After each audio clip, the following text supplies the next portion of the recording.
তো মরার পরেও যেহেতু হ্যাঁ আল্লাহকে দেখলে তো দিক লাগতেছে, উপরের দিকে দেখবে, এখন আর তারা এটা মানতে রাজি নেই। আর কি বলেন, তো আহমদ ইবনে হাম্বলের মতের বাইরে চলে যান, তাহলে তো বেদাতি হয়ে যাবে। তখন তারা ভিন্ন পথ অবলম্বন করে, সেটা আলোচনা ইনশাআল্লাহ করব। এই জন্য ইমামরা যেহেতু তারা কিছু মানার পরেও মানে না এই জায়গাটা, আর নিয়ম হচ্ছে আল্লাহকে দেখলেই উপরের দিক সাব্যস্ত হয়ে যায়, আল্লাহ উপরে সাব্যস্ত হয়ে যায়। আল্লাহকে দেখলেই তার সত্তা সাব্যস্ত হয়, আল্লাহকে দেখলেই তার পা সাব্যস্ত হয়, যেমন আমরা একটু পরে বলবো। সুতরাং আল্লাহকে এখন দেখার বিষয়টা তারা মুখে বললেও মূলত মানে না। এই জন্য ইমামরা, ইমাম ইবনে কুদাম আল মাকদিসি বলতেছে যে আল্লাহ তাআলাকে ঈমানদাররা দেখবে কিয়ামতের দিনে, তাদের চোখ দিয়ে দেখবে, এটা তারা ঈমান, এটা আনতে হবে। ইমাম আবু হানিফা রাহমাতুল্লাহ আলাইহি তার একটা কিতাব আছে ফিকহুল আকবার, এইটার মধ্যে তিনি একেবারে সরাসরি বলছে যে ঈমানদাররা তাদের রবকে দেখবে তাদের মাথায় থাকা চোখ দিয়ে। এবার অপেক্ষা করার সুযোগ নেই, মাথায় থাকা চোখ দিয়ে, মাথায় থাকা বলছে আইনের ওসি, মাথায় থাকা চোখ দিয়ে। এবারে কোন দিকে নিবে? এবারে তারা খেপে গেছে, আবু হানিফার এই কিতাব শুদ্ধ না, এই কিতাব মানে না, মানে যেহেতু হকের পক্ষে চলে গেছে মানে না, যদি বাতিল হইতো ঠিকই মানত। নাউযুবিল্লাহ। এই হচ্ছে বিভ্রান্ত গোষ্ঠীর নীতি। তো আমাদের ইমাম ইবনে কুদাম আল মাকদিসি রাহমাতুল্লাহ আলাইহি এই জায়গাটাকে একটু হাইলাইট করে আলোচনা করতেছেন। কেন এখানে বিভ্রান্তির জায়গা? বলতেছেন ওয়াল মিনুনা ইয়ারাউনা রাব্বাহুম ফিল আখিরাতে, ঈমানদাররা তাদের রবকে দেখবে আখিরাতে। আখিরাত বুঝছেন তো, মৃত্যুর পর থেকে শুরু করে জান্নাত জাহান্নাম সবটাই আখিরাত, বুঝছেন তো, পুরোটাই। বিআবসারিহিম, তাদের চোখ দিয়ে দেখবে। ঈমানদাররা কি দিয়ে দেখবে? চোখ দিয়ে। ওয়া ইয়াজুরুনাহু, আর তারা আল্লাহর সাথে সাক্ষাৎ করতে যাবে। এটা হাদিসে আছে, হাদিসে সাব্যস্ত, তিনি সাব্যস্ত করতেছে। ওয়া ইউকাল্লিমুহু, আর তিনি তাদের সাথে কথা বলবেন। ওয়া ইউকাল্লিমুনাহু, তারাও তার সাথে কথা বলবেন। সুবহানাল্লাহ। বুঝছেন তো, আমরা আখিরাতে আল্লাহর সাথে, আল্লাহকে দেখব, তার সাক্ষাতে যাব। তা আল্লাহকে একটা হাদিস আছে, শুক্রবার হাদিসে, যে শুক্রবার দেখতে যাবে শিশুরা, তারপরে সাথে কথা বলবেন তিনি আমাদের সাথে, আমরাও তার সাথে কথা বলবো। আর কথা বলার হাদিসগুলো প্রমাণ করে যে রব্বুল আলামিনকে আমরা দেখব, তার সাথে কথা বলবো। এটা হচ্ছে এই ইমাম ইবনে কুদাম আল মাকদিসির বক্তব্য। তিনি দলিল দিচ্ছেন, ক্বাল আল্লাহু তাআলা, আল্লাহ তাআলা বলেন। তিনি কোরআন দিয়ে দলিল দিচ্ছেন, হাদিস দিয়ে দলিল দিচ্ছেন। আমরা ইনশাআল্লাহ তার বক্তব্যটাও আনবো, কোরআন হাদিস দিয়ে দলিল দেবো, সাথে ইজমাও আনবো, এবং কিছু কি কি কারণ হচ্ছে এগুলো আলোচনা করবো, কি কেন তার অস্বীকার আলোচনা করবো। প্রথমে আসেন ইবনে কুদাম আল মাকদিসি যে আয়াতগুলো আছে এগুলো দিয়ে দলিল দিই। তিনি ইবনে কুদাম আল মাকদিসি বলতেছেন যে উজুহু ইয়াওমাইযিন নাযিরা ইলা রাব্বিহা নাযিরা, কিছু চেহারা সেদিন সুব্রজ্জ্বল হবে, তাদের রবের দিকে তারা তাকাবে। কেন সুব্রজ্জ্বল হবে, সুন্দর হবে? আল্লাহর দিকে তাকাবে। এই জন্য একজন মানুষ যখন নেয়ামত প্রাপ্ত হয়, নেয়ামত প্রাপ্ত হলে তার চেহারায় কিন্তু নেয়ামতের আভা ফুটে ওঠে, ফুটে ওঠে না? বুঝলেন কিনা কথাটা? লোকটা মাশাআল্লাহ বোঝা যায় যে পয়সা নিয়ে, কারণ শরীরের মধ্যে চর্বি জমে গেছে, মানে দেখতে একটু সৌন্দর্য আসে, বুঝছেন না? ভালো অবস্থা থাকবে, আল্লাহকে দেখার যে আনন্দ, এটা তার চোখের মুখে ফুটে উঠবে। সুবহানাল্লাহ। এই জন্য তিনি দলিলটা নিয়ে আসছেন, সূরা আল কিয়ামার 22 এবং 23 নম্বর আয়াত থেকে আসছে। দ্বিতীয় দলিল আনছেন তিনি সূরা আল মুতাফফিফিনের 15 নম্বর আয়াতে। সূরা আল মুতাফফিফিনের 15 নম্বর আয়াতে আল্লাহ তাআলা বলছেন, কাল্লা ইন্নাহুম আন রাব্বিহিম ইয়াওমাইযিন লামাহজুবুন, কখনো নয়, কাফেররা তাদের রবের থেকে পর্দার অন্তরালে থাকবে। অর্থাৎ কাফেররা তাদের রবকে দেখতে পাবে। এর অর্থ কি? আল্লাহর বান্দারা, নেক ঈমানদাররা আল্লাহকে দেখতে পাবে। এটা হচ্ছে বিপরীত অর্থ। কারণ কাফেররা কেন দেখতে পারবে না? উনি বলতেছেন ফালাম্মা হাজাবা উলাইকা ফি হালিস সাখা, যে যখন আল্লাহর অবাধ্য হওয়ার কারণে, আল্লাহকে ক্রোধান্বিত করার কারণে আল্লাহ তাদেরকে দেখা দেয়া থেকে আলাদা করছে। এর অর্থ হচ্ছে ঈমানদাররা সন্তুষ্টির কারণে আল্লাহকে দেখতে পাবে, সন্তুষ্টি অবস্থা আল্লাহ দেখতে পাবে। নাহলে দুইটার মধ্যে পার্থক্য করার কোনো কারণ নাই, যদি ঈমানদার কাফের সমান হয়ে যেতে, কথা বুঝলেন? আলহামদুলিল্লাহ। এটা কোরআন দিয়ে তিনি দলিল দিয়েছেন, তাই না? অস্বীকার করার সুযোগ আছে না। এখন আসেন কোরআন দিয়ে দলিল। আগে একটা কথা বলি, আমরা আগে হাসরের মাঠের অবস্থাটা বলি। আল্লাহকে আমরা কোথায় কোথায় দেখবো? কিয়ামতের দিন বলে তিনি কিন্তু দলিল দিচ্ছেন, জান্নাতে দেখার কথা বলছেন। কিন্তু আমরা তো আল্লাহকে হাসরের মাঠেও দেখব, জান্নাতেও দেখবো, দুইটা দেখা আছে। ইবনে তাইমিয়া রাহমাতুল্লাহ তার আকিদাল ওয়াসিতিয়ার মধ্যে বলছেন যে ঈমানদাররা আমরা এটা ঈমান রাখে, আহলুস সুন্নাত ওয়াল জামাত এটা ঈমান রাখে যে ঈমানদাররা তাকে দুই জায়গা দেখবে, আরসাতিল কিয়ামা, কিয়ামতের মাঠেও দেখবে, জান্নাতের ভিতরেও দেখবে। এখানে তিনি বিস্তারিত এটা আনেন না, শুধু জান্নাতের ভিতরটা বলেছেন। তাহলে আমরা জান্নাতের মধ্যে আরসাতুল কিয়ামাও তাকে দেখতে পাবো, কিয়ামতের আঙ্গিনায় দেখতে পাবো। এটার দলিল সহিহ মুসলিম বর্ণিত হাদিস। সহিহ মুসলিম বর্ণিত কোন হাদিস? যে হাদিসে বলা হয়েছে যে রাসূলুল্লাহ সাল্লাল্লাহু আলাইহি ওয়াসাল্লাম বলেছেন যে যেটার যে ইবাদত করতো সেটার তাকে বলা হবে লেফট রাইট করে ওইটার দিকে চলে যাও, অর্থাৎ কোথায়? জাহান্নামের দিকে চলে যাও। বাকি থাকবে ঈমানদাররা, আর এই উম্মতের মধ্যে যারা মুনাফিকি আচরণ করেছে তারা বাকি থাকবে। বুঝলেন কি? মুনাফিক বাকি। তখন আল্লাহ তাআলা বলবেন, সহিহ হাদিস, সহিহ মুসলিমের হাদিস, যে লম্বা আলোচনা হাদিসটা, যে আল্লাহ তাআলা তাদের কাছে আসবেন, আর যে চেহারা আসবেন তখন আল্লাহ তারা চিনতে পারবে আল্লাহকে। তো বলবে যে সবাই বলবে যে আমরা ঈমান আনি, আমরা আপনার ইবাদত করেছি, আপনি আমাদের রব। তখন আল্লাহ তাআলা, তোমরা সবাই আমার রব, তোমাদের মধ্যে দেখি কে কে আমাকে সেজদা করতে পারো। পার্থক্য করবেন তিনি ঈমানদার এবং মুনাফিকের মধ্যে। তখন আল্লাহ তাআলা তার পায়ের নলা মুক্ত করবেন, যাতে করে সেজদা করতে দেখে সেজদা করবে সবাই। তখন ঈমানদাররা সেজদা করতে পারবে, আর যারা মুনাফিক তাদের পিঠ কি হয়ে যাবে? একদম সোজা হয়ে যাবে, গরুর শিংয়ের মতো তারা বাঁকা করতে পারবে। হাদিসে আছে কাসইয়া আসিল বাঁকা, যেন গরুর শিং বাঁকা করতে পারে, গরুর শিং বাঁকা যেন করা যায়, এটা সোজা হয়ে যাবে, করতে পারবে না। বুঝছেন তো? তখন তারা আল্লাহকে দেখতে পাবে। কিন্তু এই দেখা আনন্দের দেখা নয়, এই দেখা হচ্ছে পরীক্ষার দেখা। এই দেখা হচ্ছে পরীক্ষার দেখা, বুঝছেন তো? এই দেখা কিন্তু দেখবে, তার পায়ের নলা দেখবে, সেজদা করবে ঈমানদাররা। এরপরে পার হওয়ার সময়, অর্থাৎ পুলসিরাত পার হওয়ার সময় ইয়ারা কাটা পড়ে যাবে নিচে, মুনাফিকরা নিচে পড়ে যাবে, আর ঈমানদাররা সামনে চলে যাবে। তারা চিৎকার করে বলবে, আনজিরুনা নাকতাবিস মিন নূরিকুম, অপেক্ষা করো না, তোমাদের নূর আলো দেখে দেখে আমরা যাব। কিন্তু সেদিন আলো হবে ঈমান অনুসারে, আমল অনুসারে আলো হবে। সে আলো দিয়ে ঈমানদাররা পার হবে, আর মুনাফিকরা কেটে কেটে নিচে পড়ে যাবে। এটা তো মূল ঘটনা। তাহলে আল্লাহকে হাসরের মাঠে দেখাটাও আলোচনায় আসছে। আবার হাদিসে আসছে আল্লাহ তাআলা একান্ত হয়ে ঈমানদারকে কথা বলবেন, তুমি কি এটা করেছো, এটা করেছো, এটা করেছো? ঈমানদার করেছি। আল্লাহ তাআলা বলবেন, আমি তোমাকে দুনিয়া গ্রহণ রেখেছি, এখনো গ্রহণ রেখে তোমাকে পার করে দিচ্ছি। আর যে বেশি বল তাকে বলবে যে মুনাফিক টাইপেরা কি বলবে, আমি তো বিশ্বাস করতেছি না। আল্লাহ তাআলা শাস্তি, তাদের জন্য পরীক্ষার ব্যবস্থা করবেন, সব আছে। এর অর্থ হচ্ছে কথা বলবেন এবং তারা তার সাথে কথা বলবে। বুঝলেন কথা? এটা কিন্তু প্রমাণিত। তো এইটুকু আমরা বুঝতে পারছি যে এটা হাসরের মাঠে। কিন্তু ইমাম সরাসরি জান্নাতের কথা নিয়ে আসেন, জান্নাতের আলোচনা আমরা আসি। জান্নাতের আলোচনা দুটা দলিল আছে, একটা হচ্ছে সূরা কিয়ামা 22-23, একটা সূরা মুতাফিফিনের 15 নম্বর আয়াতের কথা আছে। দুইটা আয়াতে বোঝা যাচ্ছে আল্লাহ তাআলাকে তারা স্পষ্ট, যে আল্লাহ তাআলাকে তারা দেখবে, ঈমানদাররা দেখবে। আমরা আরো কয়টা আয়াতের কথা বলি, ইনশাআল্লাহ 10টি আয়াত দিয়ে শেষ করব। 3 নম্বর আয়াত হচ্ছে আল্লাহ তাআলা বলছেন সূরা ইউনূসের 26 নম্বর আয়াত, আল্লাহ তাআলা বলছেন লিল্লাযিনা আহসানুল হুসনা, যারা নেক কাজ করবে তাদের জন্য জান্নাত রয়েছে। হুসনা অর্থ জান্নাত। ওয়া জিয়াদা, আর বাড়তি রয়েছে। এই বাড়তি কি? আল্লাহর দিকে তাকান। এই তাফসীর করেছে রাসূলুল্লাহ সাল্লাল্লাহু আলাইহি ওয়াসাল্লাম, স্বয়ং নিজে তাফসীর করে দিয়েছে। এর অর্থ এটাকে বদলানোর কোনো সুযোগ নাই, এবং এটা সহিহ হাদিস দ্বারা প্রমাণিত, বুখারী মুসলিম হাদিস দ্বারা। সুতরাং বোঝা গেল যে আল্লাহ তাআলাকে ঈমানদাররা জান্নাতে দেখতে পাবে। বাড়তি যেটা, বাড়তি জিনিস, জান্নাতের পরে বাড়তি দিবেন তিনি। জান্নাত দিবেন আমলের কারণে, বিনিময়ে না।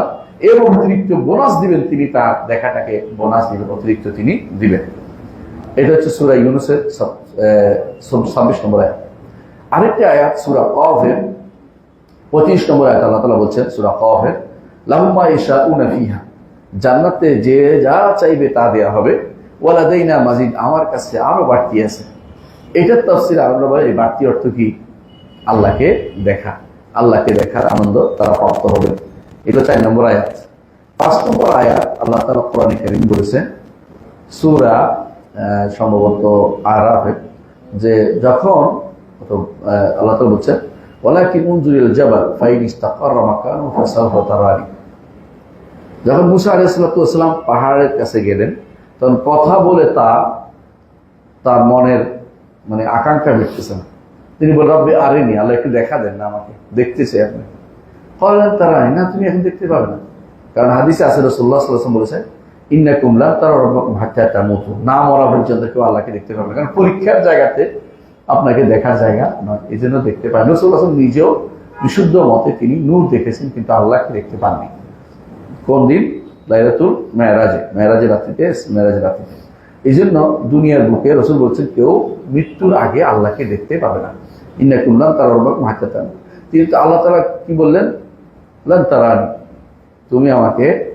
আপনি আমাকে দেখতে পাবেন না। কাকে বলছে? মুসা আলাইহিস সালাম। তবে আপনি পাহাড়ের দিকে তাকান, যদি পাহাড় স্থির থাকে তাহলে দেখতে পাবেন। অর্থাৎ দেখা আপনি সহ্য করতে পারবেন না বলেই আপনাকে দেখা দিচ্ছেন না। আপনার সেই ক্ষমতা নেই যে আল্লাহকে দেখে, এই চোখ দিয়ে আল্লাহকে দেখার মতো যোগ্যতা আপনার। এই চোখ দিয়েছে দুনিয়ার জগতে যতটুকু দরকার একটুকু আপনার অবলোকন করার জন্য, আল্লাহকে দেখার মতো চক্ষু আপনার সেটি এই দুনিয়াতে নেই বলেই দেখতে পাবেন না। এটাও প্রমাণ করে যে দেখবেন তিনি, দুনিয়া দেখবেন না কেন, এই চোখ নেই, কিন্তু দেখার সুযোগ রয়েছে। এটা হলো 5 নম্বর দলিল। 6 নম্বর দলিল হচ্ছে কোরআনে কারিমে আল্লাহ তাআলা অনেক জায়গায় বলেছেন যে তিনি তার সাক্ষাতের কথা বলেছেন, আর সাক্ষাৎটা দেখা দিয়ে হয়। এটা হচ্ছে আলেমদের বক্তব্য। যেখানে যেখানে সাক্ষাতের কথা আসছে সেখানে দেখার কথা আসছে। তো একটা আয়াত 223 নম্বর আয়াত আল্লাহ তাআলা সূরা বাকারা আল্লাহ তাআলা বলছেন, ওয়াত্তাকুল্লাহ ওয়া'লামু আন্নাকুম মুলাকু, আল্লাহ তাকওয়া অবলম্বন করো এবং জেনে রাখো যে তোমরা তার সাথে সাক্ষাৎ করবে। তো সাক্ষাতের অর্থই হচ্ছে তাকে দেখা, এটাও একটা দলিল।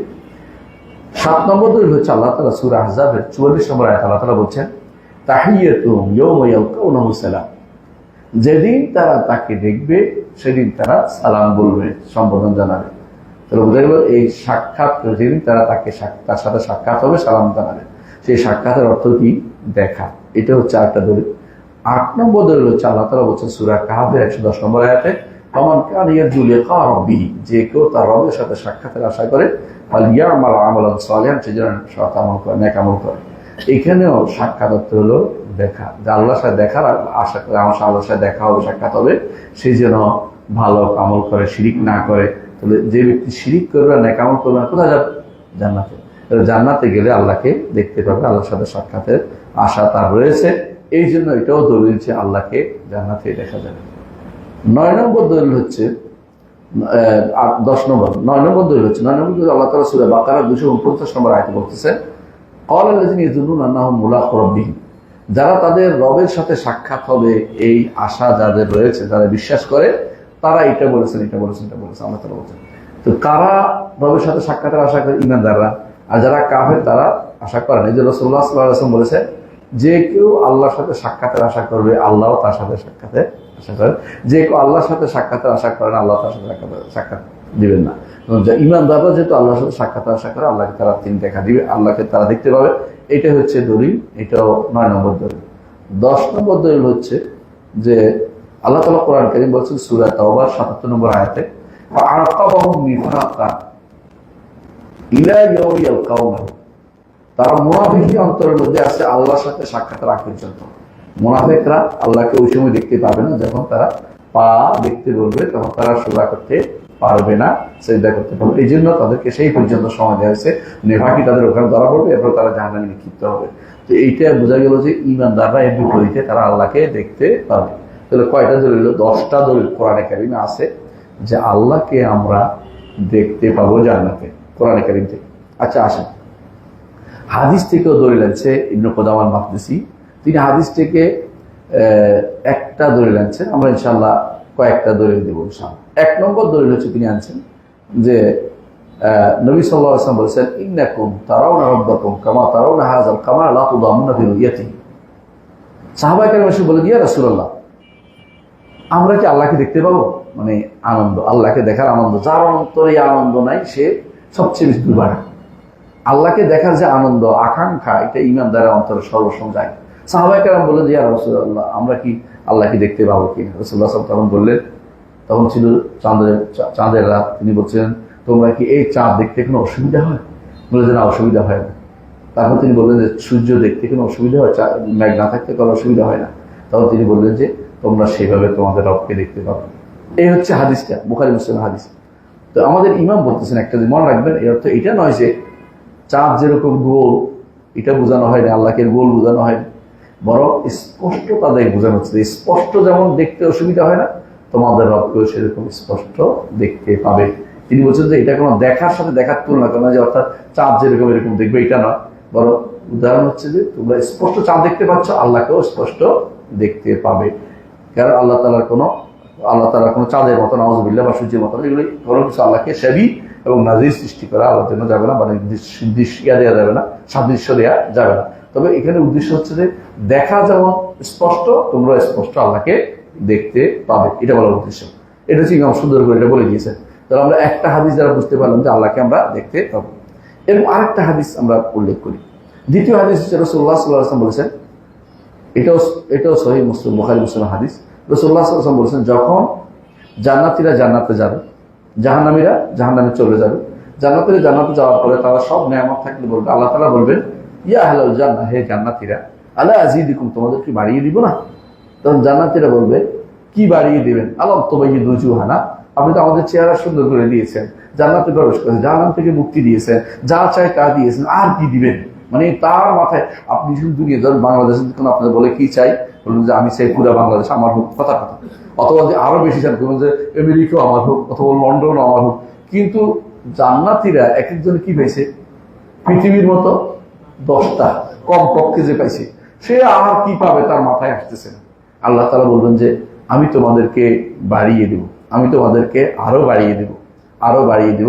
তখন তিনি তার হিজাব উন্মুক্ত করবেন, অর্থাৎ পর্দা উন্মুক্ত করবেন, যার মাধ্যমে আমরা তাকে দেখতে পাবো। এই জন্য রাসূল বলেছেন, ফামা উতু শাইআন আহাব্বা ইলাইহিম মিনান নাজরি ইলা রাব্বিহিম আযজা ওয়া জাল্লা। হ্যাঁ, তারা তাদের রবের দিকে তাকাবে, এর চেয়ে দেখার এই আনন্দের চেয়ে উত্তম প্রিয় জিনিস তারা আর কোনোদিন দেখতে পাবে না। এটা সবচেয়ে উত্তম জিনিস। সহিহ মুসলিমের হাদিস, বুখারী না, সহিহ মুসলিমের হাদিস, বুখারী থাকতে পারে আমার এটা হাদিস। তাহলে বোঝা গেল যে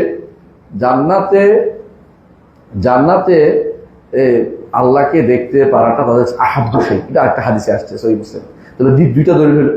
3 নম্বর দলিল, রাসূলুল্লাহ সাল্লাল্লাহু আলাইহি ওয়াসাল্লাম বলেছেন, ইন্নাকুম সাতারাউনা রাব্বাকুম আয়ান, তোমরা তোমাদের রবকে চাক্ষুষ দেখতে পাবে। আরেকটা দলিল, অন্য একটা হাদিসে আসছে, তোমাদের রবকে আমি দেখতে পাবে চাক্ষুষ, একেবারে চোখ দিয়ে দেখতে পাবে। চাক্ষুষ তো বুঝেন, আয়ান মানে চোখে দেখতে পাবে, এমন নয় যে উপলব্ধি করতে পারবে, এটা না, চাক্ষুষ দেখতে পাবে। এর 3 নম্বর হাদিস। 4 নম্বর হাদিসে রাসূলুল্লাহ সাল্লাল্লাহু আলাইহি ওয়াসাল্লাম বলেছেন যে একজন মানুষ যখন ফজরের পরে দোয়া করে, কি দোয়া করে? কি দোয়া করে মনে আছে কিনা? ওয়াসআলুকা, প্রত্যেক সালাতের পরে দোয়াটা করে, ওয়াসআলুকা নাযরা ইলা ওয়াজহিকাল কারীম মিন গায়রি দাররা মুদিরা ওয়ালা হাত্তাতি মুদিল্লা আল্লাহুম্মা যায়্যিনা বিজিনাতিল ঈমান ওয়াজআলনা হুদাতাম মুহতাদিন। দোয়াটা সবসময় করেন আপনারা। দোয়াটা আম্মার ইবনে ইয়াসির রাদিয়াল্লাহু আনহু বর্ণিত হাদিস, যেখানে বলা হয়েছে যে কোনোদিন সেটা বলি নাই, রাসূল যেদিন আমাকে শিক্ষা দিয়েছেন হাদিসটা। এটা কি? আল্লাহুম্মা বিইলমিকা আলাল গায়ব ওয়া কুদরাতিকা আল খালক আহয়িনি মা আলিমতাল হায়াতা খায়রুন তাওয়াফানি যা আলিমতাল ওয়াফাতা খায়রুন আল্লাহুম্মা ইন্নী আসআলুকা। এরপরে যতগুলো হাদিস শেষে বলা হয়েছে, আল্লাহুম্মা ইন্নী আসআলুকা ওয়া আসআলুকা লাযাতান নাযরি ইলা ওয়াজহিকাল কারীম। আপনার চেহারার দিকে তাকানোর যে স্বাদ, এটা আপনার কাছে আমি চাই। আল্লাহর কাছে আল্লাহর চেহারার দিকে তাকানোর স্বাদটা আপনি প্রতিদিন চান আল্লাহর কাছে। এর অর্থ কি চেহারার দিকে তাকাবেন না? অবশ্যই। এই দোয়ার অর্থ কি? শিখাই দিছে অর্থ কি? এটা অবশ্যই হবে। রাসূল শিখাই দিয়েছেন এটা, আর আমি এটা করার অর্থ কি দেখবেন না? দেখবেন। তাহলে একটা দলিল হলো এটা যে অবশ্যই আল্লাহর চেহারা আমরা দেখতে পাবো, কিন্তু চেহারা আমরা দেখতে পাবো। ঠিক আছে, বুঝতে পারছেন? 4 নম্বর দলিল। 5 নম্বর দলিল হচ্ছে রাসূলুল্লাহ সাল্লাল্লাহু আলাইহি ওয়াসাল্লাম হাদিস, বুখারী মুসলিমে আসছে। এটা হচ্ছে রাসূলুল্লাহ সাল্লাল্লাহু আলাইহি ওয়াসাল্লাম বলেছেন, দুটি জান্নাত থাকবে, জান্নাতানে, দুটি জান্নাত থাকবে, তার সব কিছু পেয়ালা হতে শুরু করে সব রূপের, সব কিছু রূপের, বুঝছেন কিনা? আর দুটি জান্নাত থাকবে, পেয়ালা হতে শুরু করে বর্তমানে সব কিছু হচ্ছে স্বর্ণের। তারপর রাসূলুল্লাহ সাল্লাল্লাহু আলাইহি ওয়াসাল্লাম বলেছেন যে ওমা বাইনাল কওমি, অর্থাৎ জান্নাতি এবং ওমা বাইনা আইয়ারা রাব্বাহুম, তাদের রবকে দেখার মাঝে পার্থক্য একটা থাকবে, শুধু রিদাল কিবরিয়া, আল্লাহর অহংকারের চাদরের কারণে তারা দেখতে পাবেন। যখন তিনি সেটা উন্মুক্ত করবেন তখন তারা দেখতে পাবে। এত কাছে থাকবে তার রব্বুল আলামিন। যারা জান্নাতুল ফেরদাউসে যাবে, জান্নাতুল ফেরদাউসের উপরে কি? আরশুর রহমান, সেখান থেকে নালাগুলি প্রবাহিত। 4টা নালার কথা বলা হয়েছে কোরআনে কারিমে। জান্নাত আরশুর রহমান থেকে নালাগুলি প্রবাহিত, বুঝলেন তো? এই নালাগুলো একটা কাউসার আছে, অন্যগুলি আছে, আর অনেক নালা, এগুলি আরশুর রহমান থেকে আসছে, নিচ থেকে আসছে। আর রব্বুল আলামিন আরশের উপরে, তো আরশের উপরে। তো এখন তারা দেখতে পাবে কিনা, যে হ্যাঁ, তারা এত কাছে থাকবে রব্বুল আলামিনের এই জান্নাতের কারণে যে তারা শুধু আল্লাহকে দেখতে পাবে না, রিদাউল কিবরিয়া আলা ওয়াজহি, আল্লাহর চেহারার উপরে তার অহংকারের চাদর থাকবে। এই জন্য যখন তিনি মুক্ত করবেন তখন তারা আল্লাহকে দেখতে পাবে। তো এটাও দলিল হচ্ছে যে আল্লাহকে দেখা যায়। তাহলে আমরা কোরআন দিয়ে 10টা, হাদিস দিয়ে 5টা দলিল দিচ্ছি যে আল্লাহকে দেখতে পাবে। দলিলের ভিতরে কোনো কমতি আছে নাকি? না, আলহামদুলিল্লাহ। তাহলে আমরা কোরআন হাদিস দিয়ে দলিল দিলাম, 15টা দলিল হয়েছে। হ্যাঁ, স্পষ্ট, তাই না? আর কোনো কথা বলা আছে? না। আর একটা জিনিস হচ্ছে, আমাদেরকে কোরআন সুন্নাহর পরেও একটা দলিল থাকে, ইজমা। সবসময় ইমাম উল্লেখ করেন, আমাদের ইমাম উল্লেখ করেছেন শেখ মোহাম্মদ সালেহ হোসেন, যে এর উপরে একটা ইজমা হয়ে গেছে ইমামদের মধ্যে, সালাফদের মধ্যে, যে আল্লাহকে দেখা যাবে, ইমানদাররা দেখবে, কাফেররা দেখবে না। এটা ইজমা হয়ে গেছে। সুতরাং আল্লাহকে যেভাবে সত্যি সত্যি দেখবে, কোনো রকমের ভুল সেখানে হবে না, আল্লাহকে অবশ্যই তারা দেখতে পাবে। কিন্তু এই জায়গাতে এসে আহলুত তাওতীল,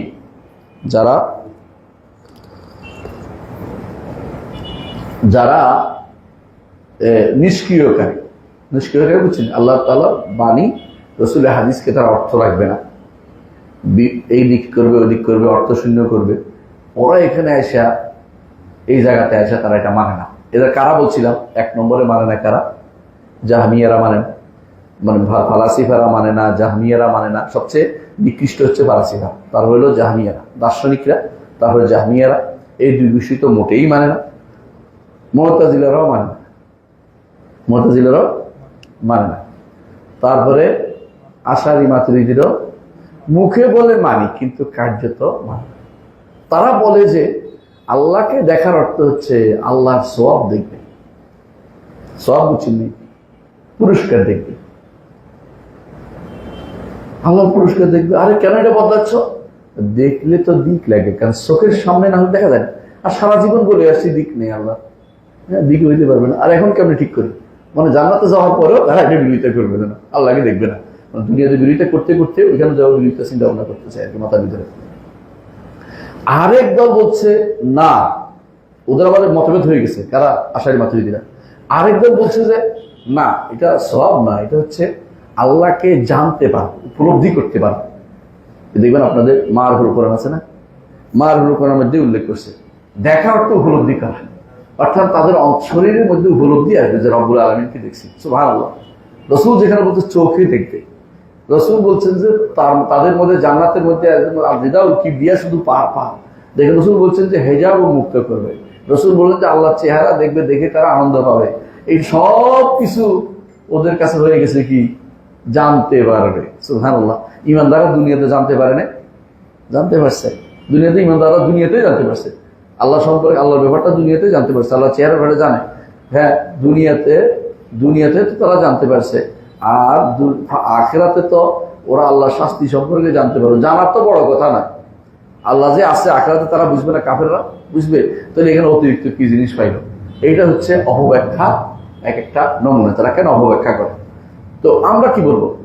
আপনারা যে কথাটা বলছেন যে অপব্যাখ্যা, এটা হলো কোরআন হাদিসের সম্পূর্ণ কথার বিরোধী, প্রকাশ্য নসের বিরোধী, প্রকাশ্য ভাষ্যের বিরোধী। এটা কোনদিন গ্রহণযোগ্য না, প্রকাশ্য ভাষ্যের বিরোধী। 1 নম্বর কথা। 2 নম্বর হচ্ছে সালফে সালেহীন আপনাদের কথা বুঝে নেই, বরং তারা আল্লাহকে দেখার জন্য কান্নাকাটি করতো।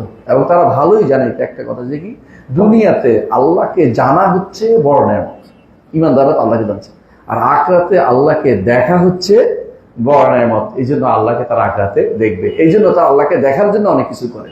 এই জন্য কোরআনে কারিমে যত জায়গায় আসছে ইল্লা ইবতিগা ওয়াজহি রাব্বিল আলা, অর্থ কি? আল্লাহর চেহারা দেখার জন্য। সন্তুষ্টি অর্থ, অতিরিক্ত অর্থ, লাজিমি অর্থ, এটা না, দোষ না, কিন্তু আল্লাহর চেহারা দেখালে মূল কথা। আমাদের শেখ মোহাম্মদ সালেহ হোসেন সব জায়গায় অর্থ করতেন অর্থাৎ আল্লাহকে দেখা, কারণ এরা এটা অস্বীকার করে। যারা অস্বীকার করে না তারা যদি সন্তুষ্টি করে দোষণীয় না, কারণ 2টা অর্থ হইতে পারে, লাজিমি অর্থ কোন দোষণীয় না। কিন্তু যদি কোনো এটা অস্বীকার করে, শুধু আল্লাহ সন্তুষ্টি বলে, তাহলে কি হবে? অপব্যাখ্যা হবে, তাবিল হবে, এটা গ্রহণযোগ্য না। এই জন্য সালফে সালেহীনের যে ব্যাখ্যা, যে এর বিরোধী হয়েছে, এই জন্য এটা গ্রহণযোগ্য না। 3 নম্বর যে কারণে গ্রহণযোগ্য না সেটা হচ্ছে এর উপরে কোনো প্রমাণ নাই। তোমরা যে তাবিল করছো এটা মন মতো বানাইছো, আল্লাহ এবং রাসূল থেকেও আসে নাই, সাহাবায়ে কেরাম থেকেও আসে নাই, ইমামরাও বলে নাই, নিজেরা এখন তোমরা বানাই নিচ্ছ এটাকে যে সওয়াব দিবে অথবা জানবে, কিন্তু তারা দেখাকে অস্বীকার করতেছে। 4 নম্বর যে কারণে দেখা কখনো শুধু এলেম অর্থে ব্যবহৃত হয় না। দেখা স্পষ্ট আর একটু বেশি, এলেমের বেশি, জানার পরে দেখা, মনে বললাম জানলাম দেখলাম, দেখলেও জানলো, তাই না? এমনি তো মানুষ বই পড়ে জানতে পারে, কিন্তু দেখাটা আর একটু বেশি। শুধু জানা দিয়ে ব্যাখ্যা করাটা কখনো শুদ্ধ হতে পারে না। 6 নম্বর হচ্ছে এটা যে এই যে ব্যাখ্যার পথ আমি উন্মুক্ত করে দিলাম, এটার কারণে যত বাতিনি ভেরকা আছে সবাই কিন্তু এখন যেমনি ইচ্ছা এমনি কোরআন ব্যাখ্যা শুরু করে দিবে। কাদিয়ানি ব্যাখ্যা করতেছে, কোরআন ইয়াতিম বাদি ইসমু আহমদ, কোরআনে কারিমে আহমদ আল্লাহ রসুলের নাম হিসেবে আসছে আহমেদ, কাদিয়ানিকে আমার কথা কইছে। এই সুযোগ কে তৈরি করে দিল? অপব্যাখ্যা, মন মতো অপব্যাখ্যা তৈরি করে দিল। কারণ আশায় মাত্র দিলে তোমরা অপব্যাখ্যা শুরু করছো, ওদের আমরাও করতে পারি। ওরা যেহেতু করছে আমরা করতে অসুবিধা কোথায়? আর আমাদের নীতি অনুসারে আপনার এই অপব্যাখ্যা চলবে না, কারণ এই অপব্যাখ্যা রাসূলুল্লাহ সাল্লাল্লাহু আলাইহি ওয়াসাল্লামের সাহাবীদের থেকে আসে নাই, তাবেঈ থেকে আসে নাই, রাসূল থেকেও আসে নাই, ইমামরাও কেউ বলে নাই এই অপব্যাখ্যা চলবে না। এরা অন্যায়ের পথ উন্মুক্ত করে দিয়েছে, অপব্যাখ্যার ডালি খুলে দিয়েছে, অপব্যাখ্যার ডালি খুলে দিয়েছে। 6 নম্বর হচ্ছে, এখন আপনার মনে হচ্ছে এতক্ষণ পর্যন্ত কোরআনে হাদিসে, কোরআন হাদিস, সাহাবায়ে কেরামের বক্তব্য, তাবেঈদের বক্তব্য, ইমামদের বক্তব্য, ইজমার বক্তব্য যেটা আসছে, এখন এইগুলি সবের বিপরীতে আপনি কাকে প্রাধান্য দিচ্ছেন? মুতাকাল্লিমদের, দার্শনিকদের, কালাম শাস্ত্রবিদদের কথাকে প্রাধান্য দিচ্ছেন।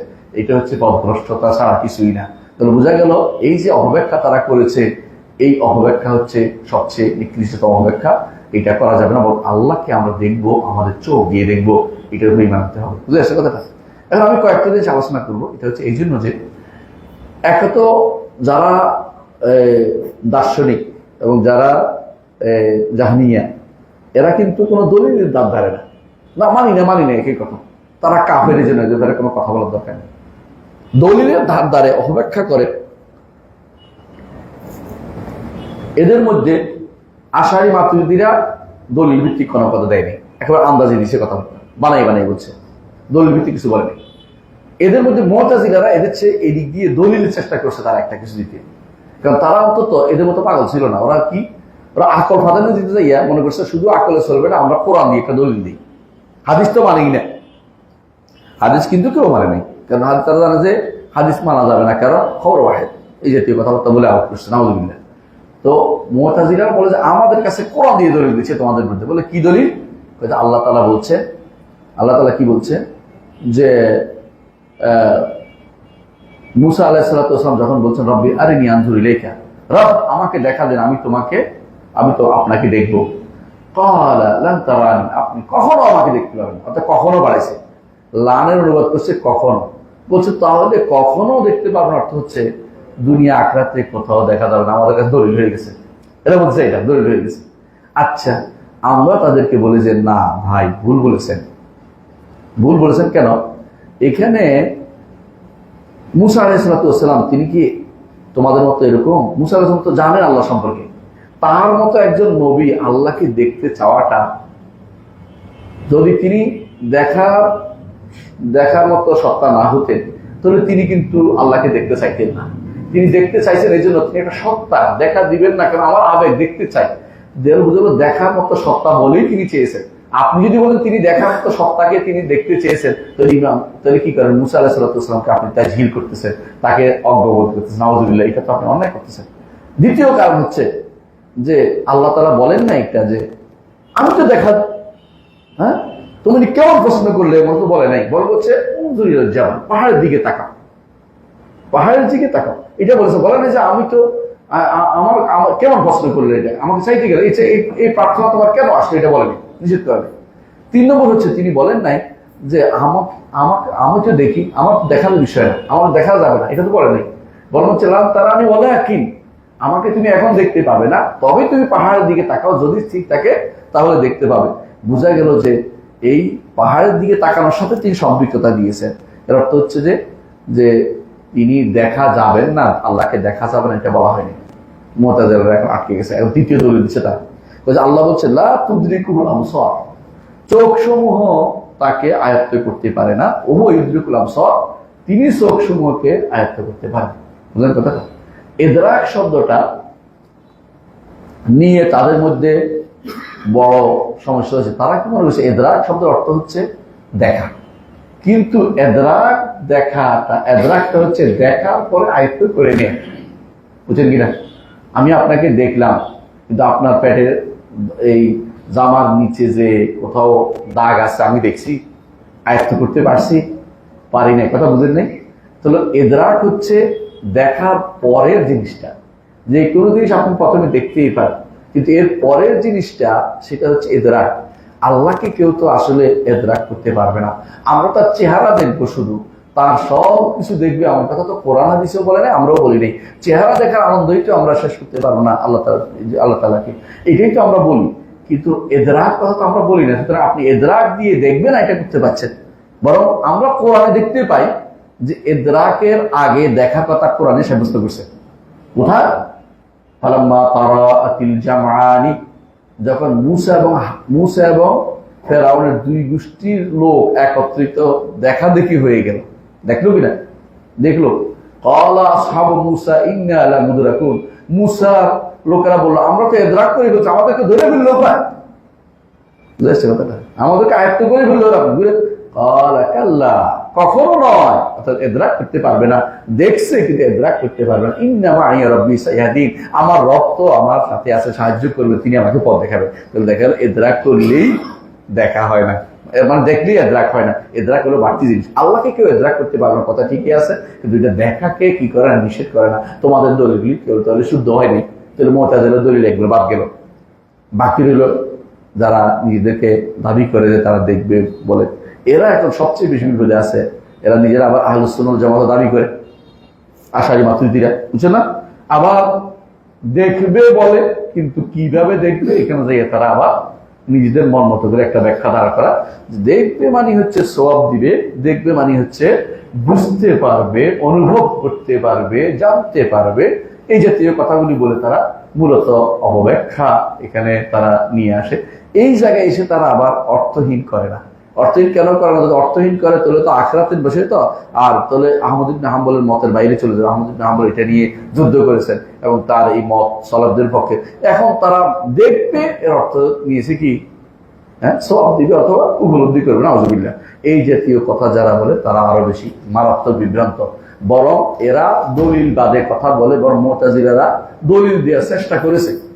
একজন মানুষ যখন দলিল দেওয়ার চেষ্টা করে তখন তার মধ্যে কিছুটা চেষ্টা করতেছে কোরআন দলিল দিতে, ভুল ভাবে দিছে, তারপরে একটা চেষ্টা আছে। কিন্তু তোমরা যেটা করছো বিনা দলিলে কথা বলতেছো, সুতরাং পুরো জিনিসটাই তাদের বিভ্রান্তি। তাহলে বোঝা গেল যে আল্লাহ তাআলাকে দেখা এটা অবশ্যই সত্য হক। আল্লাহ তাআলাকে অবশ্যই আমরা দেখতে পাবো, হাসরের মাঠেও দেখতে পাবো, জান্নাতেও দেখতে পাবো ইনশাআল্লাহ। কিন্তু যারা আল্লাহকে দেখার শখ অনুভব করে না,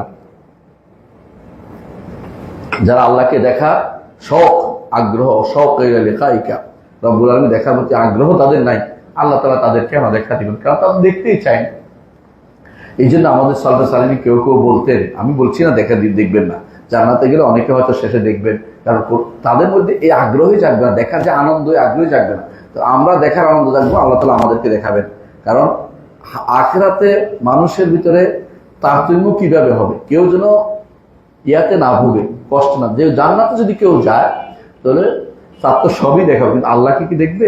কারণ দেখার মতো সালফে সালেহিন তারা যেহেতু আগ্রহ নাই, আল্লাহকে তারা দেখতে পাবে না। আমরা আল্লাহকে দেখার আগ্রহ আছে, নেয়ামত আছে, আমরা দেখতে পাবো। তবে এটা হচ্ছে ব্যাখ্যা, এটাও কোনো লাস্ট কথা নয়। আমরা বলি যে এটা জান্নাতে যাওয়ার জন্য, জান্নাতে যাওয়ার যে নেয়ামত ভোগ করার জন্য যতটুকু আগ্রহ আমাদের থাকা দরকার, এদের মধ্যে সে আগ্রহ জন্ম হয় নাই। এবং তারা কখন জান্নাতে যায় আমরা বলতে পারি, কারণ আমরা জানি যেটা হলো ফেরকা। কিসের ফেরকা? ওই 72 ফেরকার অন্তর্ভুক্ত, যারা সব শেষে আল্লাহ যখন ইচ্ছা তখন তাদেরকে জান্নাতে তার ছাড় দিবেন। মাত্র গুনাহ খাতা শেষ হওয়ার পরে যদি কুফরি না হয়, শিরিক না থাকে, তখন তাদেরকে মাফ দিবেন। তাদের মধ্যে শেষ পর্যন্ত এই এক জিনিস না, বহু জায়গাতে তারা কুফরি করে আসছে কোরআন হাদিসের নস নিয়ে, সেখানে সেগুলি শেষ করা। যদি কোনো কারণে জান্নাতে যায় তো গেলে হয়তো তারা জান্নাতে যাবে, কিন্তু বড় নেয়ামত থেকে তারা মাহরুম হয়ে যাবে। আল্লাহর নেয়ামত থেকে মাহরুম হওয়ার কাজটি কখনো করা যাবে না। এই হচ্ছে এতক্ষণ পর্যন্ত আমরা যে আলোচনা করেছি এতক্ষণ হলো আল্লাহকে হাসরের মাঠে আল্লাহকে হাসরের মাঠে এবং জান্নাতে ইমানদাররা দেখবে। এইটা হচ্ছে পরিপূরক আলোচনা। কিসের পরিপূরক আলোচনা? আসমা ও সিফাত, আল্লাহর নাম এবং গুণের পরিপূরক আলোচনা। এর মাধ্যমে আমরা আল্লাহ তাআলা সিফাত সংক্রান্ত আলোচনা মাত্র আয়াতের কাছ থেকে শেষ করে দিয়েছি আলহামদুলিল্লাহ। এরপরের আলোচনা হচ্ছে আল কাদা ওয়াল কদর। আল কাদা ওয়াল কদর, কাদা ওয়াল কদর। কাদা ওয়াল কদর অর্থ কি? দুইটা জিনিস আছে, এটা আলোচনা করবো ইনশাআল্লাহ, যতটুকু পারি ইনশাআল্লাহ। বাকি আলোচনা পরবর্তী সূচনা করে যাব। আল কাদা ওয়াল কদর, কাদা অর্থ হচ্ছে ফয়সালা, কাদর অর্থ হচ্ছে নির্ধারণ। আল্লাহ তাআলা কোনো কিছু নির্ধারণ করেছেন, এরপরে এটা ধীরে ধীরে সংগঠিত হচ্ছে, একটার পর একটা সংগঠিত হচ্ছে। এটা হলো কাদা, কাদার অনুসারে কাদা হচ্ছে, মানে যেটা লেখা হয়েছে এটা অনুসারে হচ্ছে। আল্লাহ তাআলা সমস্ত সৃষ্টির 50,000 বছর আগে লিখেছেন যে জাকারিয়া এখানে বসবে, বুঝছেন কিনা? সেটা এখন সংগঠিত হয়েছে, কাদা এবং কাদা, বুঝছেন তো? দুইটা শব্দ, কাদা এবং কাদা, আপনি বুঝতে পারছেন জিনিসটা? তো এরকম আল্লাহ তাআলা 50,000 বছর আগে লিখেছেন। এরপরে আবার যখন সৃষ্টি মায়ের পেটে যখন আমরা গেছি, তখন আরেকবার লিখছেন যে আমি এখানে বসবো। তেমন গত বছর লাইলাতুল কদর লিখছেন যে এই বছর এটা ঘটবে। আবার গত রাত্রে, শেষ রাত্রে আবার লিখছেন যে এটা এখানে ঘটবে, বুঝছেন তো? আল্লাহ সব কিছু সুনির্ধারিত। আমরা আল্লাহ নির্ধারণের উপর চলি, ইমানদার এটা বিশ্বাস করেন। আল্লাহ নির্ধারণের উপরে কেন আপনি বসছেন, আপনি এটা নয় যে আপনি বসছেন এরপর আল্লাহ নির্ধারণ করছে, এরকম বলা যায় না। এটা ইমান শেষ হওয়া। আমরা আল্লাহ নির্ধারণের উপরে চলতেছি। এই জন্য রাসূলুল্লাহ সাল্লাল্লাহু আলাইহি ওয়াসাল্লাম বলেছেন কুল্লু শাইইন বিকাদা, প্রত্যেকটি জিনিস তাকদীর নির্ধারিত অবস্থানে আছে। হাত্তাল হাইজ ওয়াল কাইস, একজন মানুষ কতটুকু পারবে না, বুঝলেন কিনা? কেউ আমাকে দেখতে পাচ্ছে না চোখের কারণে, কেউ দেখতে পাচ্ছেন, কথার কথা। এই যে এই দেখা, এইটাও আল্লাহ লিখছেন যে এখানে বসে হইবে কি, এইটা দেখতে পাবে, এটা দেখতে পাবে না, ওইখানে ধারণ করতে পারবে, ধারণ করতে পারবে না, এগুলো সব কিছু নির্ধারিত। আল্লাহর বাজেট সুন্দর, এখানে কোনো নেই, কোনো কিছু অমীমাংসিত নেই। অমীমাংসিত বুঝেন কিনা? আমাদের সমাজে প্রচলিত আছে যে তাকদীর দুই প্রকার, একটা মুআল্লাক, একটা মুবরাম। মুআল্লাক কি? যেটা অমীমাংসিত, আর মুবরাম কি? যেটা মীমাংসিত। আল্লাহর কাছে এরকম জিনিস যদি কেউ বলে, ঈমান থাকবে? আল্লাহর কাছে সবই মীমাংসিত। আল্লাহ কি বলছেন কোরআনে কারীমে? কুল্লু সাগীরিন ওয়া কাবীরিন মুস্তাতার, ছোট বড় সবই লেখা আছে। ও লেখা আছে এই ছেলে মুখে হাত দিবে, এটাও লেখা আছে। এর অর্থ হচ্ছে সব লেখা আছে। এই যে হাসবে, এটাও লেখা আছে, যে এরপরে সে হাঁটবে, ওটাও লেখা আছে। এত বিশাল আল্লাহর যে কিতাব, সেই কিতাবে কোনো কিছু বাদ নাই। আল্লাহ যেন বলছেন কুল্লু শাইইন আহসাইনাহু ফি কিতাবিন মুবিন, সব কিছু একেবারে সব লিখে ফেলেছি এই কিতাবের মধ্যে। আবার এই যে একটা লেখা, এটা তো কয়বার লিখছে?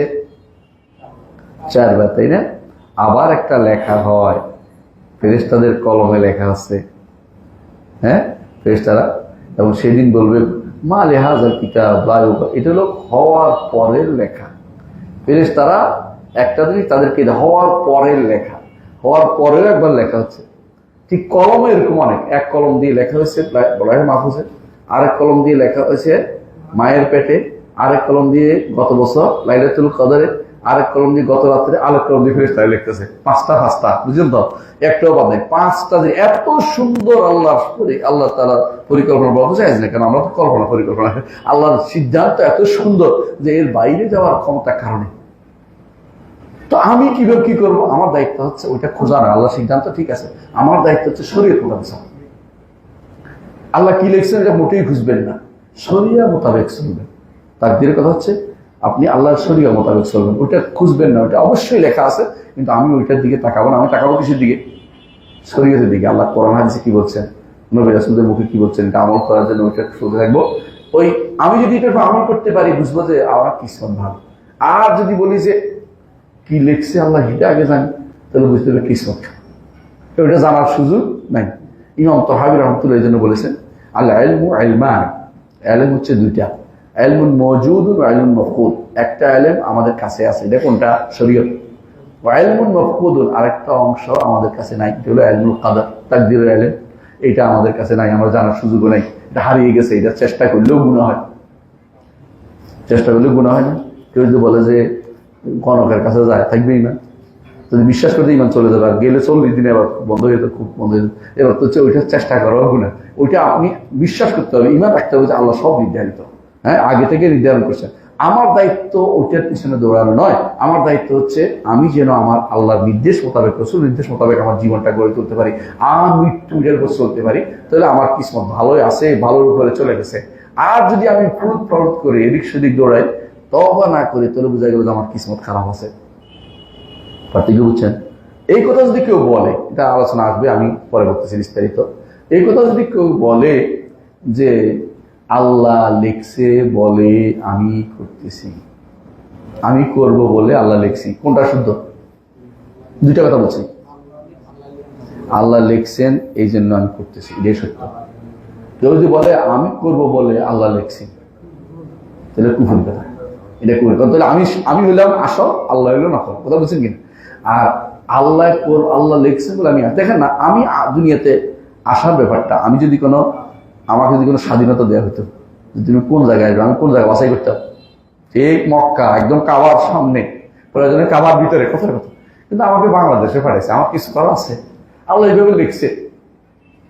বলবো কি কাদ্দারাল্লাহু মা শাআ, আল্লাহ যা চেয়েছে সেটাই করেছেন, আমি আল্লাহর বাইরে সিদ্ধান্তের বাইরে যাবো। আর গুনাহ হলে কি বলবো? রব্বানা যালামনা আনফুসানা, আল্লাহ গুনাহ করে ফেলেছি, ভুলটা আমার। হ্যাঁ, তাকদীর লিখলো, নিশ্চয় আমি এমন কোনো কাজ করেছি যে কারণে আপনি আমাকে, আমি ইমানের দিকে যাই নাই, চেষ্টা করি নাই, এই জন্য আমি গুনার দিকে আসি। এটা হলো নিয়ম, এটা হলো ইমানদারের কাজ, তাকদীরের ব্যাপারে এটা হলো লাশ কথা। এখন তো বলো তর্ক করতে থাকে, আল্লাহ আমার তর্ক দিল না কেন? পাইবেন তর্ক করলে কিছু আইব না। ভুল হয়েছে কি করবেন? ইস্তেগফার করবেন। বিপদ হয়েছে আল্লাহ সিদ্ধান্ত মেনে নিবেন, সবর করবেন। এটা আহলে সুন্নাহ ওয়াল জামাতের কাজ। এর বাইরে যদি কোনো আপনি সারাক্ষণ ওই আমাদের জাকির নায়কের বাইরের মতো উল্টাপাল্টা বলেন, তো ঠিক হবে না কাজটা। জাকির নায়ক উল্টাটা করছে, কি করছে? পাকিস্তানে গেছে, আমি নিজে দেখতেছি না, আল্লাহ ওনাকে ক্ষমা করুন, হেদায়েত নসিব করুন, দোয়া করুন, ভালো মানুষ, কিন্তু ভুল করছে। সেটা কি? ওনাকে জিজ্ঞাসা করা হয়েছে, এই যে আমরা এই কাজগুলি করি, তো আমাদের কি দোষ? আল্লাহ তো লিখছে। তো উনি বলেন যে হ্যাঁ, আপনাদের তাকাই লিখছে, আপনি কি করবেন ওইটা লিখছে। এটা কোনো উত্তর হলো না। এটা হলো কাদের কথা, এটা আলোচনা হবে ইনশাল্লাহ, সামনে আসবে। এটা হলো কাদারিয়াদের কথা, তাকদীর অস্বীকারীদের কথা। কারণ এরা কি করছে? একটা মিল করার জন্য এটা করছে, এটা মিল করে না। আল্লাহ তাআলা তিনি যা লিখেছেন আমাদেরকে জিজ্ঞাসা করে লেখেন না, তিনি যা করবেন আমার তিনি প্রশ্ন উত্তর দিতে বাধ্য নন।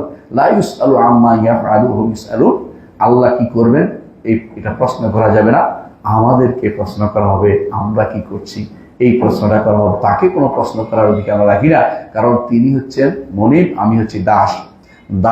দাসত্ব বুঝেন তো? দাসত্ব আমরা দেখেন নাই। ওই আমেরিকাতে দাস হিসাবে যাদেরকে নিছে, ওদেরকে কি স্বাধীনতা ছিল? বুঝেন না কথাটা? কি কষ্ট দিছে ওদেরকে, আমি দেখছেন তো? যা ইচ্ছে তারা গরু ছাগল হচ্ছে খারাপ অবস্থা হচ্ছে। গরুর প্রতি মানুষের মহব্বত, কিন্তু তাদের প্রতি কোনো মহব্বত ছিল না, কথা বুঝেন? রব্বুল আলামিন তার দাসের প্রতি অত্যন্ত মায়া, এই জন্য তিনি তাদেরকে, কেউ যদি তার কথা শুনে তাকে সুন্দর সুন্দর জিনিস দিয়ে বলছেন, কিন্তু না শুনলে, অথবা তিনি ইচ্ছা করলে, কথা জুলুম করেন না, তিনি না শুনলে তিনি কিন্তু কাউকে ছাড় দিবেন না। সুতরাং কেউ যদি মনে করে আল্লাহ কেন এটা করলো, তো আল্লাহর বিরুদ্ধে, মনিবের বিরুদ্ধে তিনি কথা শুরু করে দিয়েছে। একজন মানুষ কখন বলতে পারবে যে আমি আল্লাহ আমাকে কেন দয়া করেন না? কখন বলতে পারবে? মৃত্যুর পরে। মৃত্যুর আগে তো দয়া করতেই পারে। যখন বলে যে আল্লাহ আমাকে এইটা কেন বলে, তওবা কর। বুঝলেন কথাটা? একজন মানুষ বলে যে আমাকে ইমান দিল না কেন, তো ইমান এখনই আল্লাহ দিবে তোমাকে, কথা বলেন নাই? মৃত্যুর পর তার সুযোগ নেই। তো তুমি ইমান আগ পর্যন্ত তুমি এই সুযোগটা পাচ্ছ, আল্লাহর উপর তো দৌড় দিতে পারতেছ না, আল্লাহ তোমাকে সুযোগ রাখছে। তুমি কখন বলতে পারো আল্লাহ আমাকে ইমান দিল না কেন? তখন তুমি বুঝবে এটা যে আমি তো আমার আর ইমান দিচ্ছে না। এটা তো কেউ বলে নাই, একমাত্র বলছে আল্লাহ। হ্যাঁ, দুই ব্যক্তি সম্পর্কে, একজন হচ্ছে আবু লাহাব, একজন হচ্ছে আবু লাহাব। কিন্তু আবু লাহাব এই প্রশ্ন করে নাই। আবু লাহাব যদি দৌড়ে আসে বলতো আমার কি অপরাধ, আমার নামটা কেন বলতে লিখছে, তখন হয়তো প্রশ্ন আরেকটা আসছে, তুমি তওবা করো। কিন্তু আবু লাহাব কিসমতে এই প্রশ্ন ছিল না, তওবা ছিল না, এই জন্য প্রশ্নটা করেনি, কথা বুঝছেন? আরেকটা হলো গোলাম যাকে মারছে কে, খিজির যাকে মারছে, এর সম্পর্কে এর মেয়ে বলছে তো কেন তাকে আমাদের শিক্ষার জন্য উপকরণ বানিয়েছে আল্লাহ তাআলা, এই জন্য আল্লাহ তাআলা তাকে মেরে দিয়েছে। সে যদি কোনো আমি তো ইমান আনবো দেখি কি হয়, এই যে তার এই পুকুরিতে লেখা হয়েছে, এগুলো আনতে পারে না সে, তো তারে দিয়ে আল্লাহ শত হাজার হাজার লাখ লাখ মানুষকে ইমানের পথে পথ দেখে যে আল্লাহর বিধানের পথে চলতে হবে, আল্লাহ তাআলা বিধান আসলে আল্লাহ নাখুশ হবে এবং আল্লাহ তাআলা শাস্তি দিবেন। এটা দেখাই দিচ্ছে আল্লাহ তাআলা। নজির হিসেবে দুইটা জিনিস আমাদের কাছে আছে। এর বাইরে কোনো মানুষ বলতে পারে না আল্লাহ আমাকে হেদায়েত দেয় নাই কেন, দেয় নাই কিন্তু এখনই এখনই দিন। মৃত্যুর পরে না শুধু একজন বলতে পারে যে আমি তার সুযোগ ছিল না, তো তুমি আর মৃত্যুর আগ পর্যন্ত তুমি তো যে কোনো সময় ফিরে আসতে পারতে। যখন আখরাত দেখে ফেলো তখন আর এই জন্য তওবা কবুল হয় না, কারণ এখন তো তুমি আখরাত দেখে ফেলছো, তখন পরীক্ষার সময় শেষ। পরীক্ষার সমস্যা রেজাল্ট হয়ে গেলে আর পরীক্ষা দিব, কান্নাকাটি করলেও কাজ হবে না। হ্যাঁ, রেজাল্ট হয়ে গেলে আর পরীক্ষা দেওয়ার সুযোগ নেই। পরীক্ষা দেওয়ার আগ পর্যন্ত রেজাল্ট হওয়ার আগ পর্যন্ত পরীক্ষা দেওয়ার সুযোগ আছে। আর সে হচ্ছে মৃত্যুর আগ পর্যন্ত এই সুযোগটা আছে। গড় আসার আগ পর্যন্ত, বড় শ্বাস আসার আগ পর্যন্ত এই সুযোগটা আপনার আমার রয়েছে। আমরা কি তাকে বুঝাতে পারছি ভালো করে? এখানে যেন ভুল না করি। এর অর্থ হচ্ছে আমার দায়িত্ব ইমান রাখবো যে আমার সব নির্ধারিত, কিন্তু আমার দায়িত্ব না এটা খুঁজে ওদের বিরুদ্ধে কথা বলা, ওদের বিরুদ্ধে এটা করা। এই দুই কাজটা নিষিদ্ধ। ইবলিস একটা গুনাহ করছে না? ইবলিস গুনাহ করছে না? আল্লাহর কথা শুনে না। আদম আলাইহিস সালাম একটা ভুল করেছে, আল্লাহর কথা অমান্য করছে না? ইবলিস কি বলছে? রব্বে বিমা আগাওয়াইতানি, আল্লাহ আপনি আমাকে পথভ্রষ্ট করে দিলেন, মানে প্রশ্ন আল্লাহর বসায় দিয়েছে। আর আদম কি বলছে? রব্বানা যালামনা আনফুসানা, রব আমি আমার নফসের উপর জুলুম করেছি। এটা বলার আল্লাহ লিখছেন কেন? গাছটা এখানে দিলেন কেন? গাছটা আপনি আমার চোখের সামনে আনলেন কেন? এই জাতীয় প্রশ্ন করেন, কথা বলছেন। এই জন্য ইমানদারের কাজ হচ্ছে শরীয়ত মোতাবেক চলবে, নির্দেশ মেনে চলবে। ভুল হয়ে গেলে তওবা করবে, বিপদ হলে আল্লাহ আপনি আমাকে এর চেয়ে উত্তম বিনিময় দেন। আল্লাহ আজুরনি ফি মুসিবাতি হাযি, আল্লাহ এই মুসিবতে আমাকে আপনি উদ্ধার করেন। আজুনি মুসিবতে ওয়াখলুফ লি খায়রান মিনহা, এত উত্তম কিছু আমাকে দেন, বিনিময় দিয়ে দেন। ইমানদার যখন এরকম থাকে আল্লাহ তাআলা তার খুশি হন। এই জন্য আপনাকে দুইটা জিনিস করতে হয়, বিসসবরি ওয়াস সালাহ। বুঝছেন তো? মুসিবত হইলে সবর আর সালাত দিয়ে ইবাদতে লেগে যেতে হয় এবং সবর করতে হয়। এবার শুধু সবর করে বসে থাকলে হয় না, ইবাদতে লেগে যেতে হয়, তাহলে আল্লাহ তাআলা খুশি হন মুসিবত হইলে। আর যদি কোনো গুনাহ হয় সঙ্গে সঙ্গে কি বলতে হয়? রব্বানা যালামনা আনফুসানা ওয়া ইল্লাম তাগফির লানা ওয়া তারহামনা লানাকুনান্না মিনাল খাসিরিন। ইমানদারের কাজ হচ্ছে সোজা। আর যারা বেঈমান দিকে যাবে তারা সবসময় উল্টা দিকে রওনা হয়। বুঝেন কিনা? এক বেটা বউ সবসময় উল্টা দিকে দেখতো, কথা করে উল্টাটা দেখতো। তো একদিন একদম ঝড়ের রাত্রে রওনা হয়েছে, বাপের বাড়ি যাবে, মানা করছে শুনে নেই। এখন যাওয়ার সময় পানিতে ডুবে শেষ, নাই আর পাওয়া যায় না। বেটা এসে খুঁজতেছে বাড়ির মধ্যে, ভাটিতে খুঁজতেছে, উজানে খুঁজতেছে, ভাটিতে খুঁজে না। কেন? মরার পরে এটা উল্টেই যাবে, কারণ সারা জীবন উল্টে চলছে। তো এই জন্য আমাদের কিছু মানুষের স্বভাব হচ্ছে উল্টা চললে দাসের কাজ না, উল্টা মনিবের কথা তোলা। দাসের কাজ হচ্ছে মনিবের কথা মেনে চলা। পুরস্কার যদি পেতে চান, যদি শান্তি পেতে চান, আযাব থেকে মুক্তি পেতে চান, মনিবের কথা অনুসারে চলবেন, শান্তি সব পাবেন। আর যদি প্রশ্ন তোলেন বারবার কেন কেন কেন কেন, তাহলে বুঝতে হবে আপনার মধ্যে সমস্যাটা রয়েছে। আপনি এখন পর্যন্ত সামি'না ওয়া আতা'না মানতে পারেন নাই, আল্লাহ নির্দেশকে মেনে পারেন নাই। তাহলে আমরা বুঝতে পারলাম যে ইমানদারের কাজ হচ্ছে এটা, যে সেই ব্যক্তি তাকদীরের মাসআলার ক্ষেত্রে বলবে যে আমার সব নির্ধারিত, তবে আমি জানি না। আমার দায়িত্ব নির্ধারণের বিষয়ে প্রশ্ন করা নয়, আমার দায়িত্ব হচ্ছে সবসময় আল্লাহ সন্তুষ্টির জায়গা খুঁজে বেড়ানো। মাওয়াকিউর রিদা, মাওয়াতিনুর রিদা, আল্লাহ সন্তুষ্টি কোথায় আছে এটা খুঁজে বেড়াবো। সন্তুষ্টি কোথায় পাওয়া যায়? শরীয়তের মধ্যে, কোরআন এবং সুন্নাতে অনুসরণ করার মধ্যে। কোরআন সুন্নাহ অনুসরণ করে আমি চললে বুঝতে হবে, চলতে পারছি, বুঝলে আমার কিসমতটা ভালোই লেখা হয়েছিল, আলহামদুলিল্লাহ। বুঝে আসছে কথা? এই জন্য দেখেন ইমাম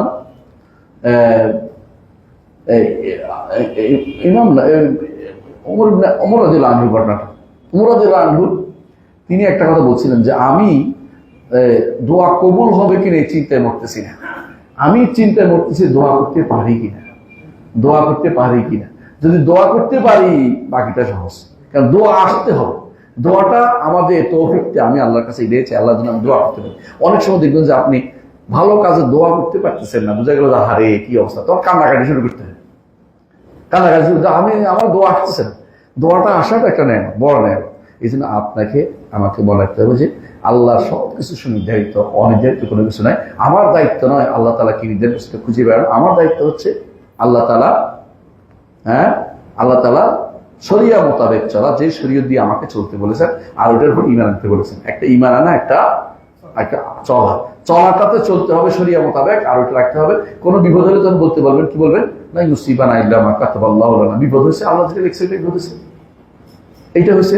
আমি নিজের থেকে কোনো কারণ করেছি, কিন্তু বিপদটা আল্লাহ লিখছে, আল্লাহ তাআলার কাছে নিশ্চয়ই এর মধ্যে কোনো পুরস্কার আছে।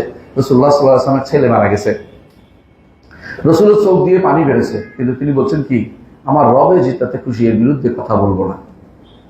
পানি বেরোছে, কারণ এটার রহমত। রাসূল বলেছেন আমার যারা রহমত দিল তাদের প্রতি আল্লাহ রহমত করে, যে রহমত বেড়েছে, কিন্তু আমার রবের বিপরীতে কথা বলবো না।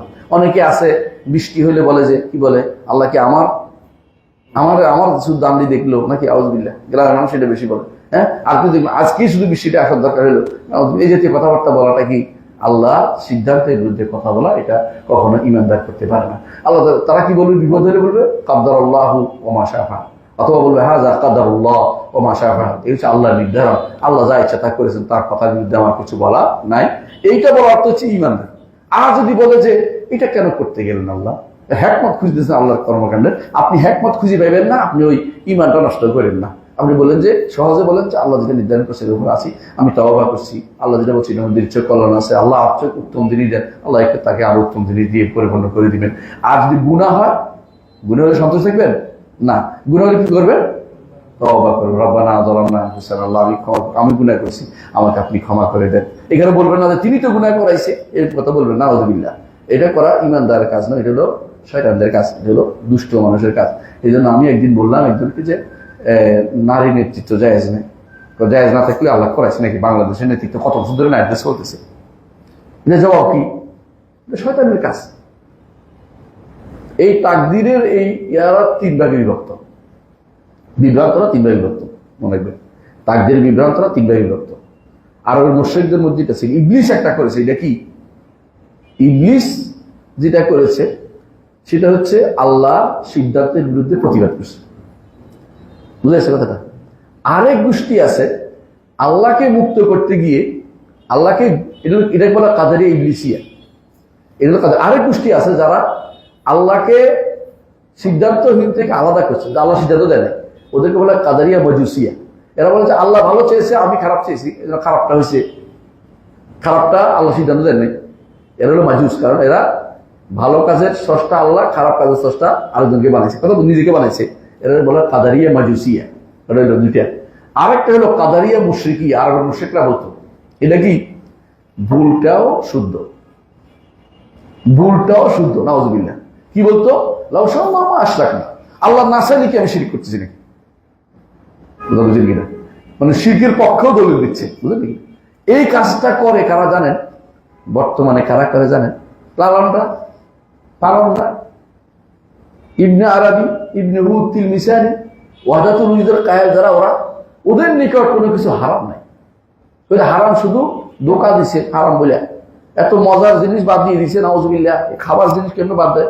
হ্যাঁ, তারা বলে আযাবের কথা বলছে, আযাব অর্থ হলো, আযব অর্থ হলো মিষ্টি, নাউযুবিল্লাহ। এর উল্টা বলা হচ্ছে কোরআন হাদিসের অনুবাদ।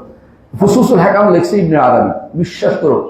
ইমাম যাহাবি বলতেছে, যদি এই কিতাবের মধ্যে কুফরি না থাকে, পৃথিবীতে আর কুফরি নেই, পৃথিবীতে আর কোথাও কুফরি নেই। এই কিতাবের মধ্যে কুফরি না থাকলে, ফুসুসুল হাকাম বলে এটাকে, এটার মধ্যে কুফরি না থাকলে পৃথিবীতে আর কুফরি নেই। এটা কি করছে তারা বলছে যেটাই করো এটাই আল্লাহ, মানে বলছে আল আব্দু রাব্বুন ওয়া রাব্বু আব্দুন ফামা ইয়াদরি মানিল মুকাল্লিফ, মুকাল্লাফ। বলছে আল্লাহ বান্দা একই জিনিস, এটা মুকাল্লাফ পাইলে কই? নাউযুবিল্লাহ। ওদের নিকট কোনো কিছু হারাম নাই।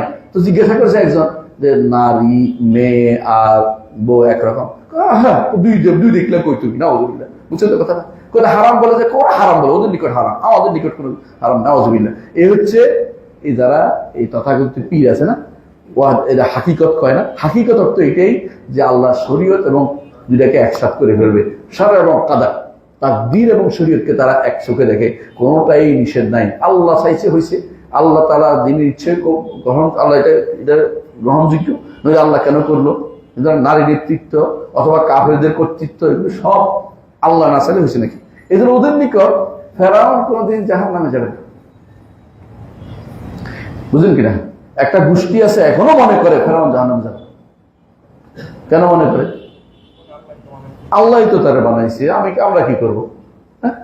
কিন্তু তারা নিজের ব্যাপারে কিন্তু এটা ঠিক মতো মানে না। অন্যের ব্যাপারে মুখে চিউরি দিল, যদি তারা 10টা কিল দেন, এরা বলেন যে আল্লাহ পাঠাইছিল দোস্ত, তো 10টা কিল দিছিল, সময় দিন যেটা কোপ দেন, আল্লাহ কইছে তোর কোপ দিতাম, এখানে মানবে না।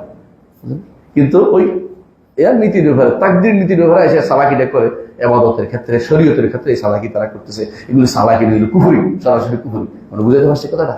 তো তাকদীরের এই মাসলা নিয়ে ইনশাআল্লাহ আগামী ক্লাসে আমরা আলোচনা করবো। সুবহানাকাল্লাহু ওয়া বিহামদিকা, আশহাদু আল্লা ইলাহা ইল্লা আনতা।